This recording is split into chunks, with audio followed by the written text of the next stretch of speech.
Kaushik EPF లో ఏదో కొత్త అప్డేట్ వచ్చిందంట. ఇక నుండి పిఎఫ్ అమౌంట్ ని ఎప్పుడు పడితే అప్పుడు డైరెక్ట్ గా ఏటీఎం కి వెళ్ళి విత్డ్రా చేసుకోవచ్చంట కదా, నిజమేనా?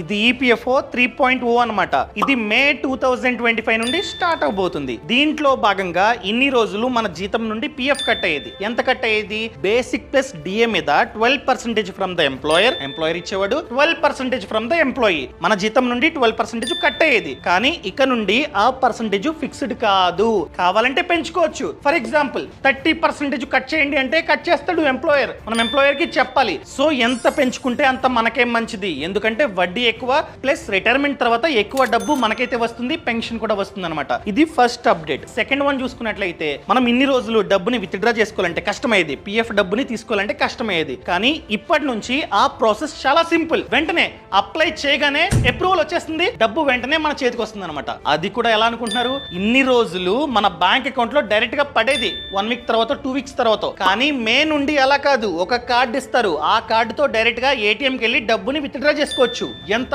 మన కాంట్రిబ్యూషన్ లో 50%, ఎంతైతే ఆల్రెడీ డబ్బు ఉందో దాంట్లో 50% మనమైతే విత్డ్రా చేసుకోవచ్చు. దానికంటే ముందు మనం అప్లై చేసుకోవాలి, టర్మ్స్ అండ్ కండిషన్స్ అన్ని ఉంటాయి. అంతా ఓకే అయితే మాత్రమే ఇన్స్టెంట్ గా అప్రూవల్ వస్తుంది, డైరెక్ట్ గా ఏటీఎం కి వెళ్ళి మనమైతే డబ్బుని విత్డ్రా చేసుకోవచ్చు అనమాట. అర్థమైంది? Thank you Kaushik. ఈ సమాచారాన్ని జాబ్ చేస్తున్న ప్రతి ఒక్కరికి షేర్ చేయడం అస్సలు మర్చిపోకండి.